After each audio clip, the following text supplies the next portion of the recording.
everyone. This is Leif, and welcome to the School of Rodeology. And you maybe say, what did you say? Rodeology. I was in Canada a few years back, and actually I met this doctor who's a well-known doctor in Canada, and then somebody introduced me to him, and I said, I'm a doctor too. And he looked at me, what kind of a doctor? I said, doctor in Rodeology. He was in radiology. I said, no, Rodeology, doctor in regard to the rod, the logic of the rod. And let me explain this to you, because it was about 15 years ago. I was going through one of the biggest storms that I've ever had in my life, and it was one of the longest storms, so the longest hurricane. I didn't know before I was heading into this, because it was going to be a long storm, but I didn't know the extent of it. And what do I mean with that? A crisis moment where it seems like I was about to lose it all. And during that season, it lasted 5 months. The first 1 month was just very, very difficult. I was afraid I was going to die. The second part of it, I was afraid I was not going to die. It did get worse. And sometimes in the middle of the storms, it's good to be able to have some tools with you. And that's where I enter into this school. My spiritual papa, Jack Taylor, he said, son, you're going to learn how to hold a rod, lay down a rod, and pick up a rod. But if you pick it up too early, it's going to be a serpent. So son, what do you have in your hand? Well, I got a rod. What kind of a rod is it? Let me just give you some of the background and the scripture in a very short period of time. Moses lived during a time where eventually Pharaoh, very evil man, there was an enemy there, and his enemy wanted to kill all the baby boys. We know the story that Moses was raised to be a deliverer. For 40 years he was there in Pharaoh's home until eventually he was qualified after 40 years. Then we know that he killed an Egyptian the first day of his ordination, and a byproduct of that, he ran for his life, and he became a shepherd. And for the next 40 years, Moses lost his confidence. For 40 years in the wilderness. And I can guarantee you, coronavirus is not going to last 40 years. Some are talking about 40 days.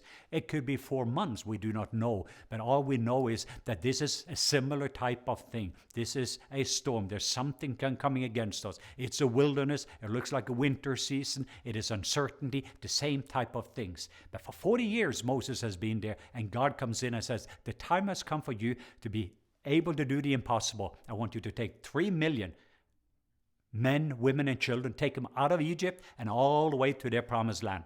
And that's kind of a set. And Moses said, but God, I don't know how to talk. He loses his confidence in the middle of all of the storms and the wilderness and everything else. But then in the next moment, God says, just know that I am. And I am that I am have sent you. And I'm sure that Moses will say, God, that's not good grammar.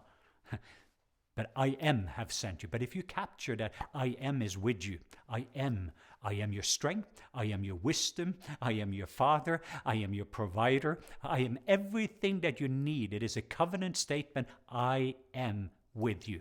I am going to be with you. It's not you doing this. It is me doing this. The I am have sent you. And then eventually Moses comes up with a lot of excuses again. And then eventually God says, Moses, what do you have in your hand?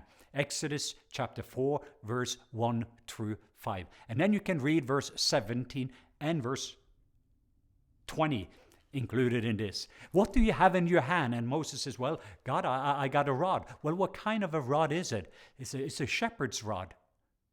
This is my occupation. I'm a business owner. I'm a school teacher. For me, it would be, I got global mission awareness, and we're supporting all these people all over the world, and we have all these things that we are carrying, and then we have an office here, and we have a staff, and lay it down. But God, don't you understand? You gave this to me. Lay it down.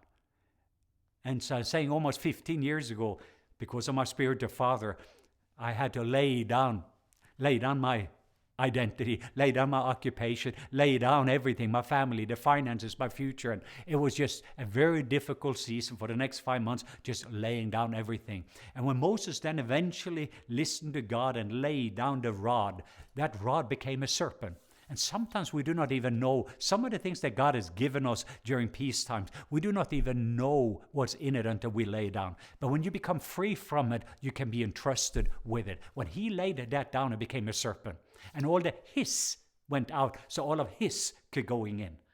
And that's what's happening. It's a divine exchange. His peace, His joy, His wisdom, His strength, His provision. Everything that God has can fill your rod. So it is no longer you with a rod, you with a business and everything. And now it becomes God's business.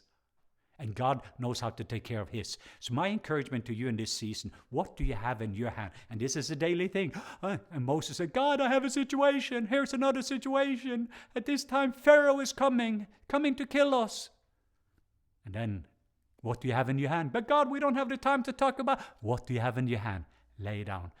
Lay down again. Pick up God's ability. The Red Sea is in the front of us. God, another situation. What do you have in your hand? Lay it down, then pick up God's ability. And He opened up the Red Sea and another supernatural thing happened. And the third one, and here's the last one I wanted to mention to you. When your arms gets tired doing God's work God's way, even standing on the rod in this season, find somebody else to hold up the rod of God, hold up the promises, find community, find someone to help you through this. So I just bless you with that as you are having an opportunity to do God's work God's way with His rod. So take a rod, have it at home, lay down. And I have to do this on a daily basis. Actually, I travel around the world with a rod. Lay it down.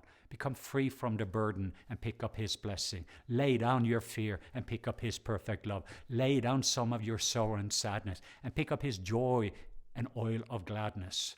Lay it down. There is freedom in it.